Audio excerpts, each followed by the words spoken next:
When seconds count and proper training makes all the difference to saving lives, and if you work well under pressure, you might find a career in emergency management medicine.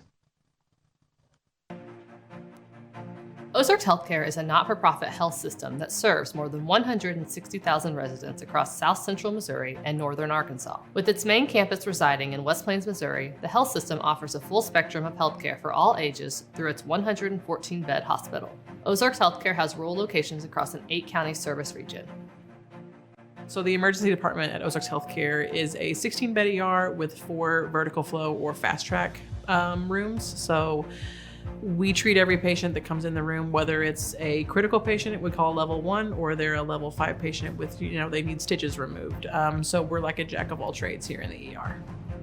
I'm Alicia Shipley. I'm an ER nurse here at Ozarks Healthcare, and I work in the emergency department. So my career path wasn't a traditional path.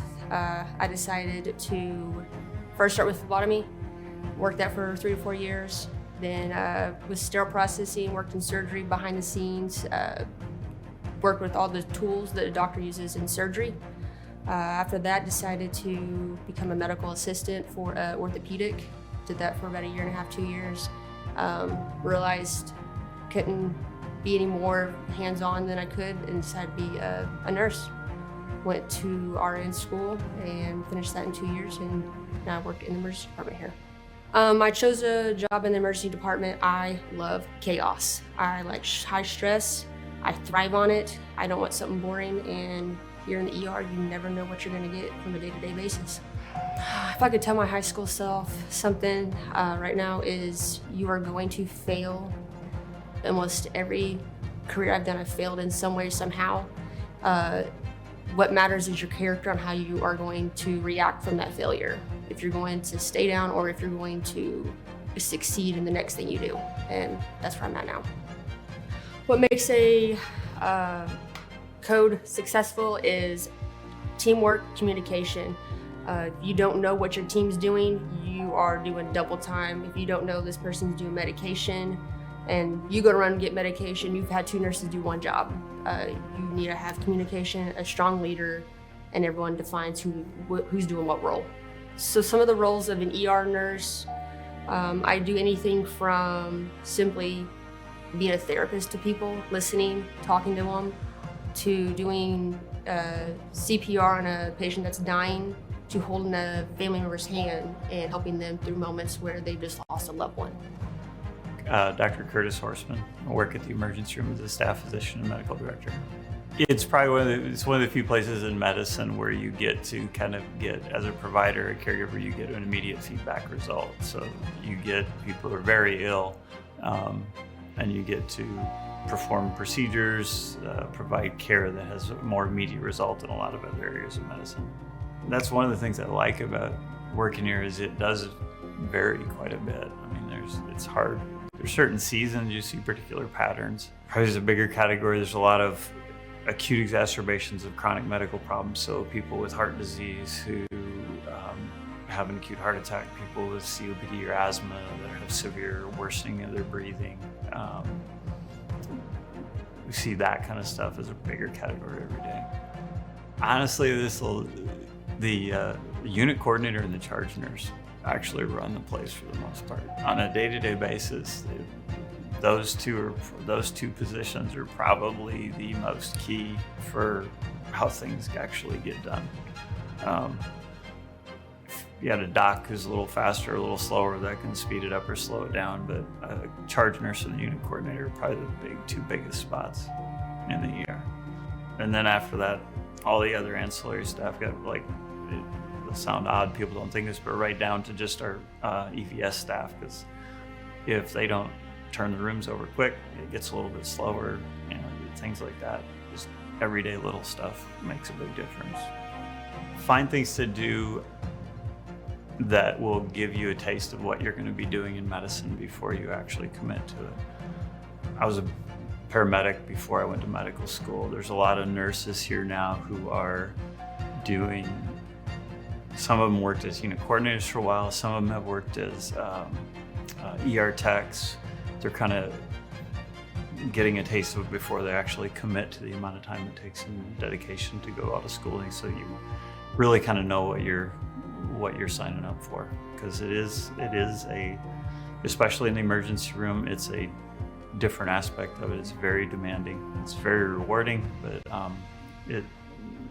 it does require quite a bit of you. So you want to know what you're signing up for. If you can find any way to get an idea of what you're going to be doing, it would give you a good taste, and you can find out for yourself if that's something you really want to pursue.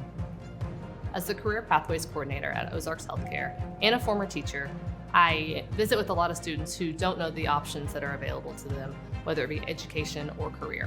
I think it's very important for students to understand that there are options available locally, or if they want to go away, that they should explore early on in their high school career. Job shadowing is the most beneficial experience that I see students have. They're able to spend a day with a professional and learn the ins and outs of that career. I also see a lot of students that feel pressured to know exactly what they want to do when they graduate. And I want to tell students all the time that it's okay to think you want to do one thing and find out that you really don't want to do that thing. So do that early on in high school to explore different careers and ask questions to those professionals. And finding out early that you don't like a career that you thought you were interested in will save you time and money in the long run. So my main advice for students in high school who are interested in healthcare is to get into your hospital and ask questions to your education department, find out how to job shadow, and job shadow as much as possible to learn what they do on a daily basis.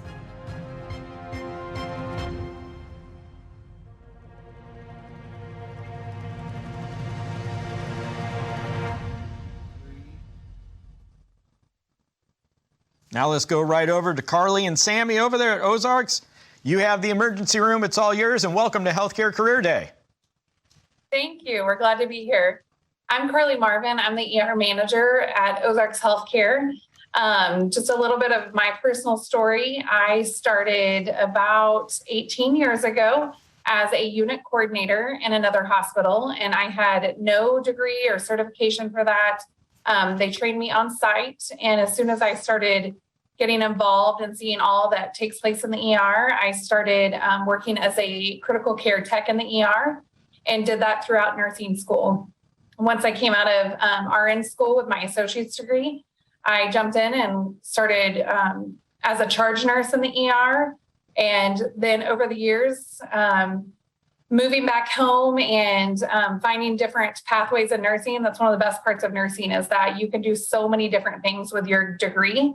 I came back and worked labor and delivery at my home hospital. And then I took a job working in education. I was able to help nurse residents as they were graduating nursing school find their new pathway in the nursing career and at a new hospital. And about 14 months ago, I took on a new challenge, and I'm the ER manager now. So I did finish my bachelor's degree throughout those years. At our hospital, we try to make sure that our leadership team has their bachelor's degree or above. A few things from the video that I think are some of the most important things in an ER setting will be teamwork. And I know we talked about that in the video, but just to tell you a little bit about that teamwork, it takes so many different jobs to make the ER run. The EMS crew would probably bring a patient to the ER, or they might walk in. So you've got your paramedics, your EMTs. We have registration staff. We have lots of college students work in registration during their college time, and they are talking with patients directly. They're checking them in, getting them where they need to be in the hospital. Our unit coordinators come in with typically medical terminology as our requirement there. And they're able, like Dr. Horseman said in the video, they're able to help direct and keep all the chaos moving in the ER every day. We have respiratory therapists that you see in the code. We have a house supervisor, someone with lots of nursing experience there to be support around the clock for those nurses that are working shifts. We have EVS staff that are dedicated directly to the ER that help keep all those rooms turned over, because we can only see as many patients as we can get those rooms turned over in a day. We also have lab that are dedicated to the ER. They're coming over. We actually, there are programs that can teach you how to become a phlebotomist, and also some on-site training as well. And then all the way to our ER providers, we have mid-levels such as nurse practitioners, PAs, and then we have MDs and DOs in the ER. So Carly, we're getting some questions already, and you kind of touched on this. What is the difference? Dara from California High School asked, what's the difference between a paramedic and a registered nurse? So their school is very different. So a paramedic is taught mainly things that are going to be in the field. So they base their daily orders and directions off of protocols. And then the nurse is going to be in that hospital setting where they're working with a provider, getting those orders directly. And I think we have a couple schools that are trying to go live. New Bloomfield, Missouri, they're asking, I wonder if they can go live. Jordan? Okay, they're still kind of coming on board. Spencer High School asks, what's the hardest thing you've ever had to do in the field of healthcare? Good question, Spencer High School. Yeah, that is a good question. I think the hardest thing in an emergency room or in healthcare is not being able to save everybody every day, not being able to make them feel better, take their pain away. And so I think that's one of the hardest parts of healthcare. So along those lines, the Neosho School District asks, how do you remain calm in a stressful situation? So you don't always. One thing that I teach our new nurses coming in or nurses in the ER is oftentimes we may have a full, panic on the inside, but we have to keep our face showing that we're calm and collected on the outside. And so oftentimes in those moments, our adrenaline takes over and we're able to do all the things that we need to. And then we might all crash afterwards. So, take a deep breath, recap what just happened. And I think that helps us with your team. The best part of being an RN in the ER is that you always have a full team. You're never alone doing anything. I can't even imagine. I know if there's a crisis like a major fire or if there was a mass casualty on the highway, that's going to keep you going until the hurt people or stop coming in. So. Yeah, we do have a question from New Bloomfield. They're going to try and go live. New Bloomfield, if you're with us, go ahead and unmute your sound and mic and ask Carly and Sammy the question. So what's residency like? That's a great question. So nurse residency for us, each hospital does it a little bit different. Our nurse residency is really taking that nurse and holding their hand throughout finishing graduation, all the way to finding that new job, being specifically, so when they come into our residency, they come into the hospital hired on with their goal of that they might want to be an ER nurse or a med-surg nurse or an ICU nurse. And we really help them get time in those areas. So it's like real life shadowing, being with those nurses, being in those departments to make sure that's where they want to go before we start their orientation. And so we kind of walk them through all that process, but we also get them acclimated with the hospital as well. So they spend time with our lab staff. They spend time with our respiratory therapists so that they're really making those contacts in all those departments and seeing what it takes to have a full patient start to finish and all the people that are involved there too. Can a CNA work in the ER setting? Yeah, so I have some of my CNAs, they actually train to be critical care techs.